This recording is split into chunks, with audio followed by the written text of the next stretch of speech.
Hi everybody.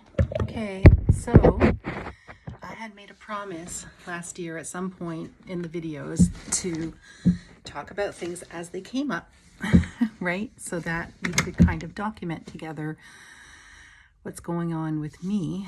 And I am experiencing demand avoidance. All right, so let's talk about what I've gathered from other YouTubers who are my sources of information right now about pervasive demand avoidance, which is also known as PDA. And people who have autism often describe having this experience where the perception of a demand creates a collision of conflicting emotions and demands in like an echo chamber kind of way that paralyzes the person and then they can't do it at all. I'm experiencing that. So what is it about?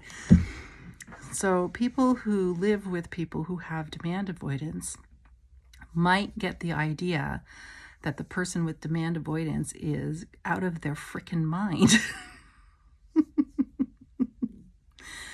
Because it doesn't make any sense, It's something that I said I was going to do, that I made a commitment to do, that I took onto my shoulders, that is my job, all of those things. And yet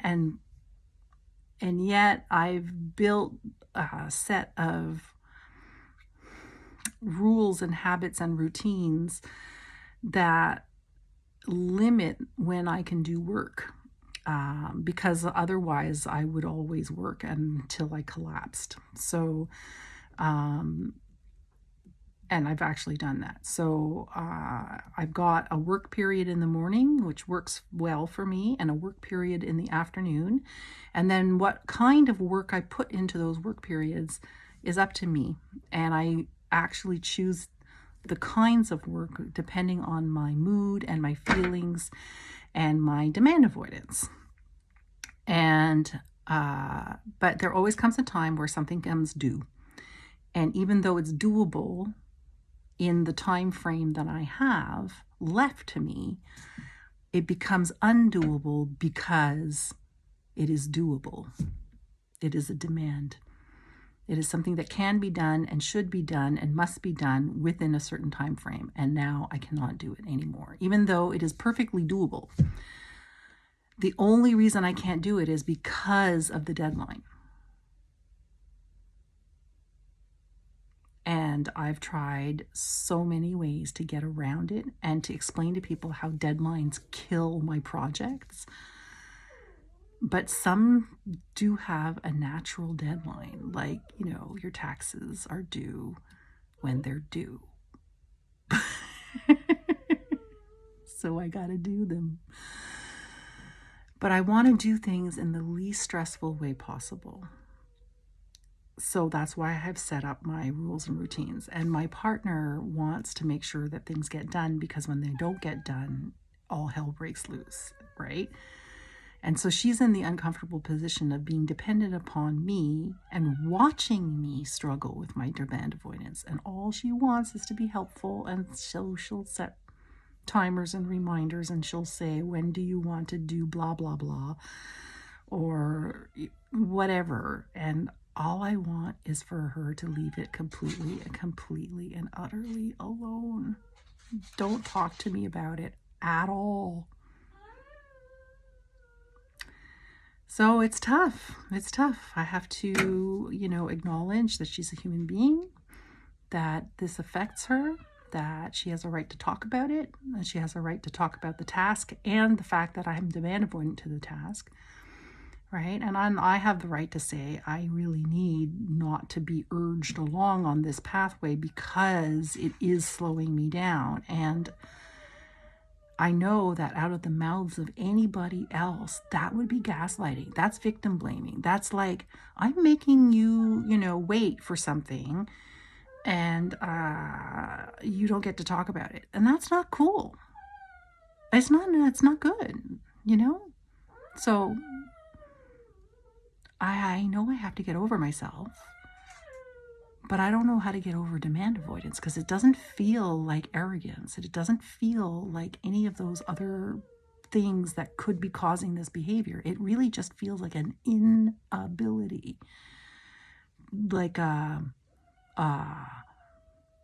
like a wall of no, like an insurmountable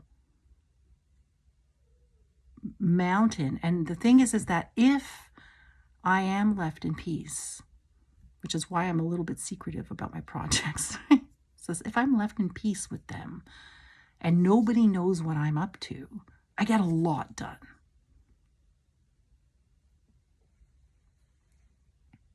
And I know that that works because I'm kind of waiting for it to feel right, the timing to feel right in conjunction with what my body is doing, which is always some kind of body crazy party. Like there's a function happening, it's not happening properly, it's happening painfully, it's happening slowly, like something is happening in my body pretty much all the time. So I'm kind of waiting for things to kind of settle and everything to be in a good spot, and I've done enough preparatory mental, like I'm going to do this thing, and I'm going to, like, I know where all the things are. I've run it through my head, all the supplies that I need and the steps I need to take and things. Like I do a lot of preparation mentally while I'm knitting, It looks like I'm not doing anything, but I'm thinking everything through of the task. And when that's interrupted, I get angry. It makes me mad. And it's just so dumb. When I was a kid, it was my job to do the dishes at my mom's house and at my dad's house. And it was not fair that it was my job at my dad's house because he would not do the dishes for the 2 weeks that I was absent. And then I would come and I'd have 2 weeks worth of dishes to do with mold. It was disgusting and it was completely wrong. And so I would refuse. But then I would get back, because we'd have no dishes. Eventually I would do them.